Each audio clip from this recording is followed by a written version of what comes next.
नमस्कार, देवभूमि के दंगल में आपका स्वागत है। मैं हूं प्रियंका और आज हम बात करेंगे हमको तो अपनों ने मारा।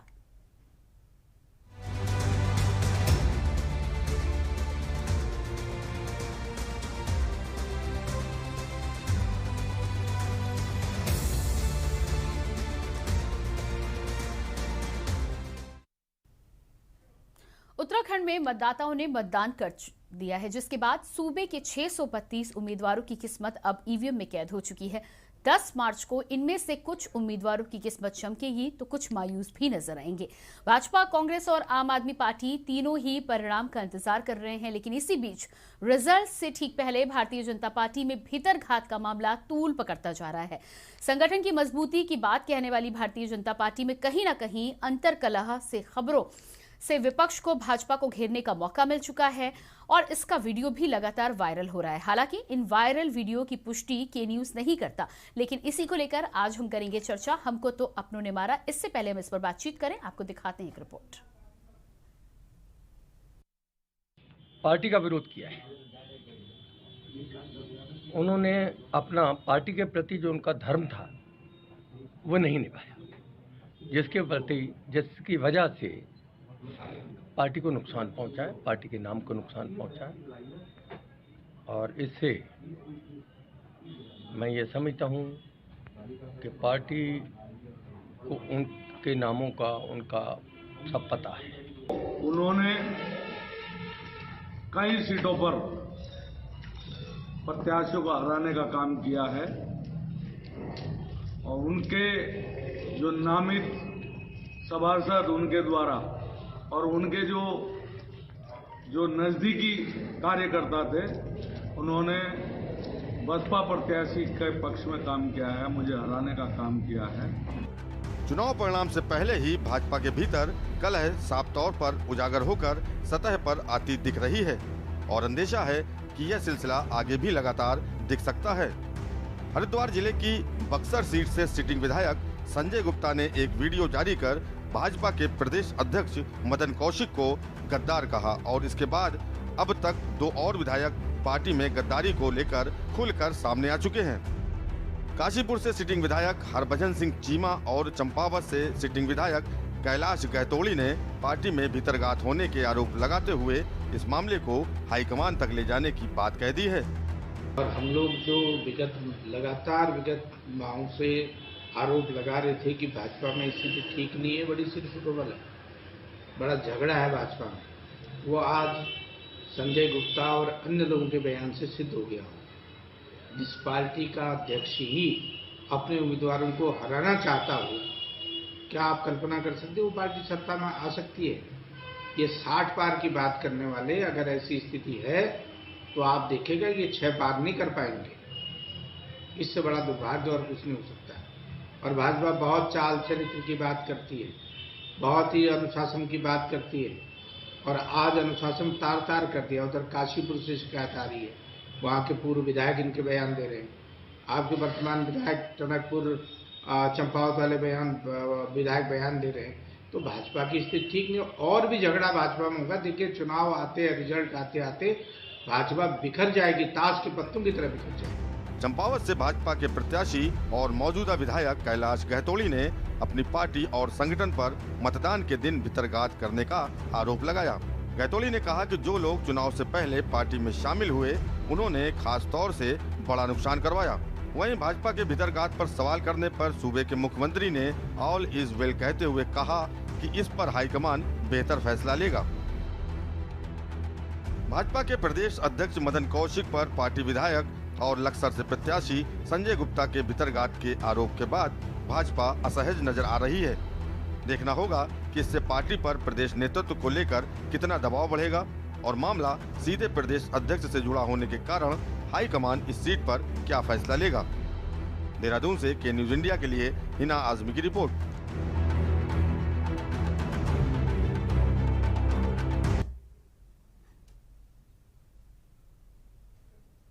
तो देवभूमि के दंगल में आज हम बात करने वाले हैं हमको तो अपनों ही नहीं मारा, जिस तरह से बीजेपी में भीतरघात और साथ ही साथ अंतरकलह की बातें सामने आ रही हैं। 3 विधायकों के द्वारा इस बात को लेकर कहीं ना कहीं सवाल उठाए गए हैं, कहीं ना कहीं इससे सामने लाने की, इस पर सवाल करने की, इस पर जवाब मांगा गया है। दूसरी बात यह है कि चुनाव नतीजों के बीच इस तरह की भीतरकलह को लेकर जब मुख्यमंत्री से सवाल किए गए तो उनका साफ तौर पर कहना है कि ऑल इज वेल, लेकिन उत्तराखंड में बीजेपी में ये ऑल इज वेल नजर नहीं आ रहा। आज इसी पर हम चर्चा करेंगे। हमारे साथ तमाम गेस्ट जुड़ चुके हैं। सबसे पहले आपका परिचय करा देते हैं। अमरजीत कांग्रेस प्रवक्ता हमारे साथ जुड़ रहे हैं, बहुत बहुत स्वागत है आपका।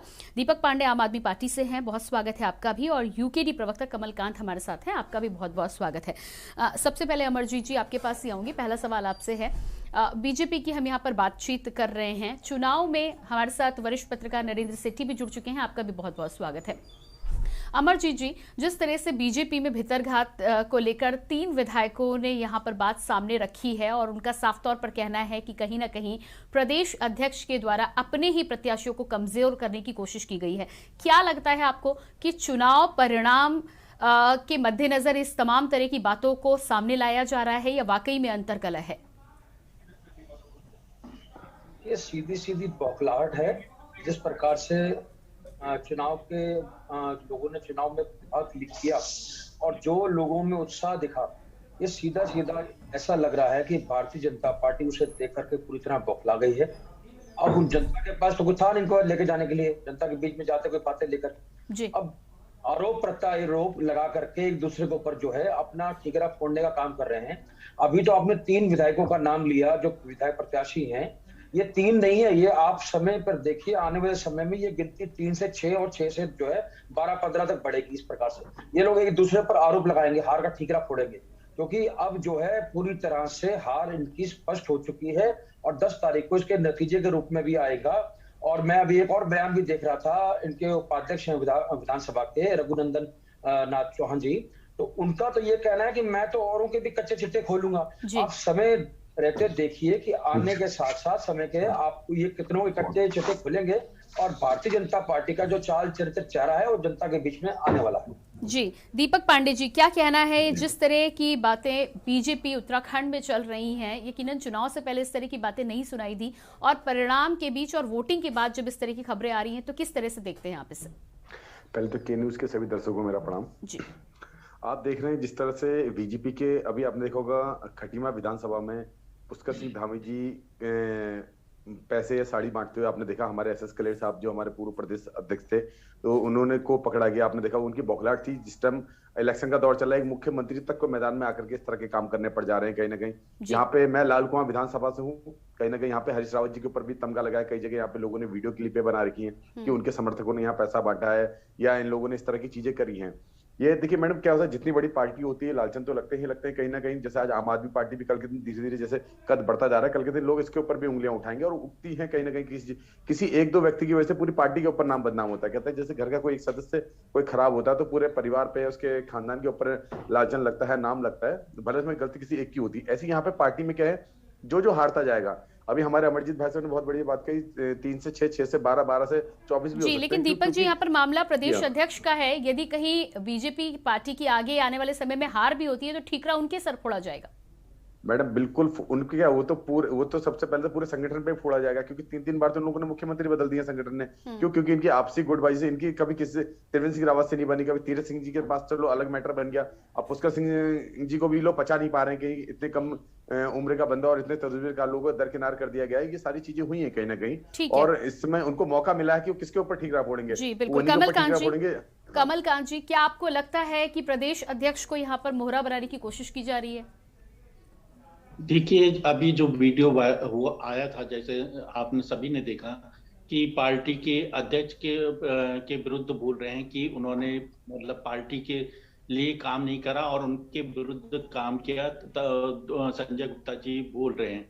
तो जैसे वीडियो आया, मैं तो उनका पार्टी का अपना व्यक्तिगत मामला है, वो क्या करते हैं क्या नहीं करते। हालांकि बीजेपी एक बहुत अनुशासित पार्टी अपने को बताती है और जैसा हमने देखा है तो जिस तरह से हुआ ये एक बड़ा ही मैं इस पर उनके ज्यादा टिप्पणी नहीं करना चाहता, क्योंकि वो पार्टी का अपना व्यक्तिगत रूप है।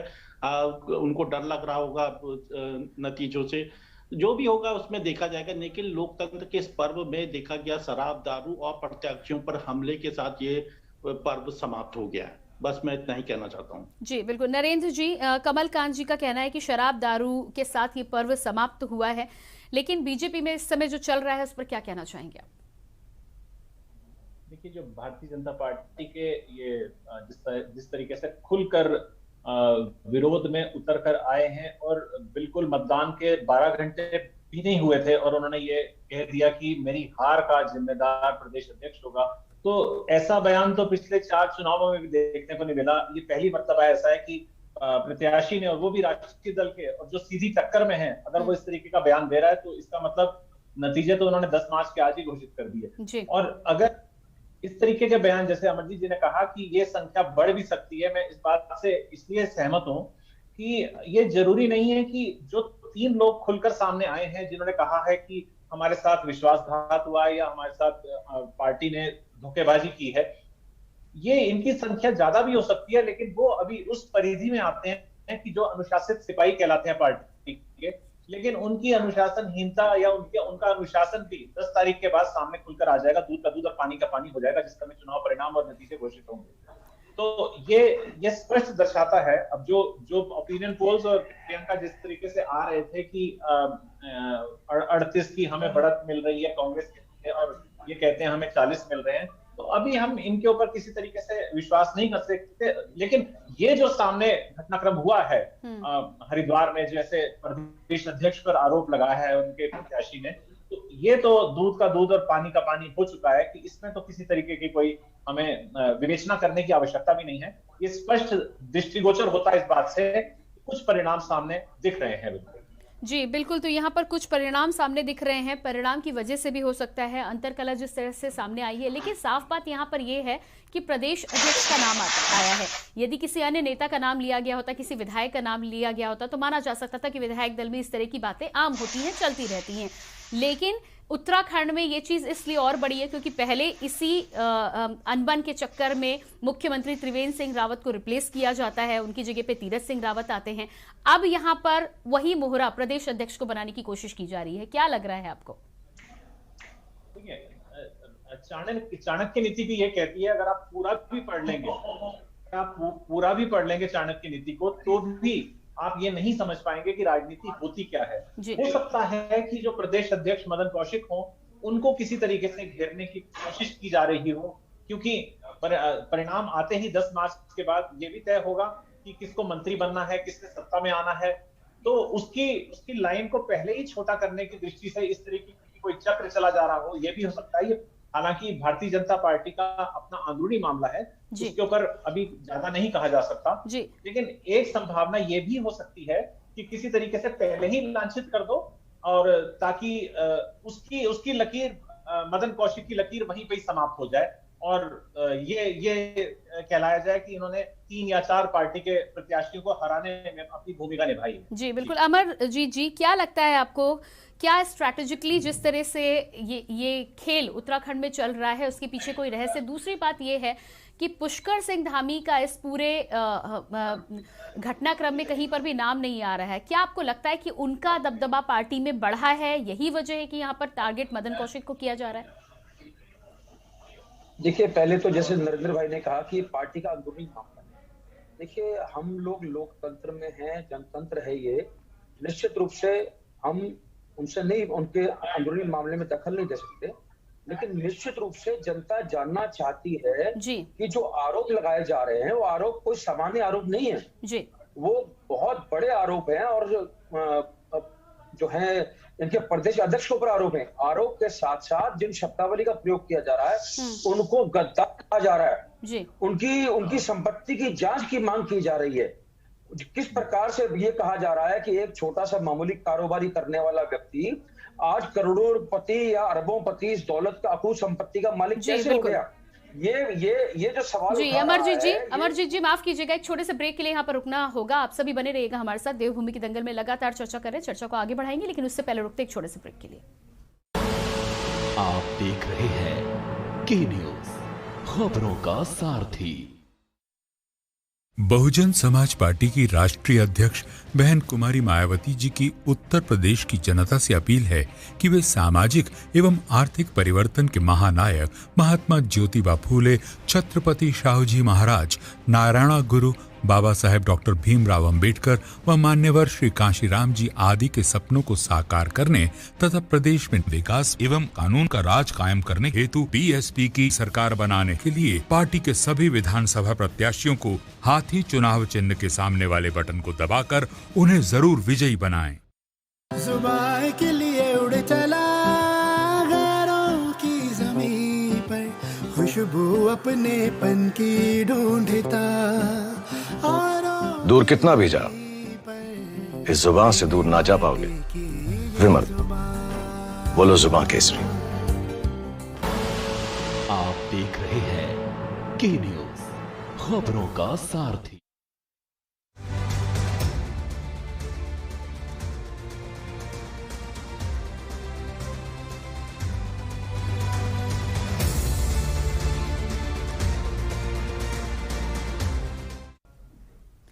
ब्रेक के बाद एक बार फिर आपका बहुत बहुत स्वागत है। देवभूमि की दंगल में लगातार हम चर्चा कर रहे हैं। हमको तो अपनों ने मारा, हमारे साथ तमाम गेस्ट भी बने हुए हैं। सीधा रुक कर लेते हैं यहाँ पर।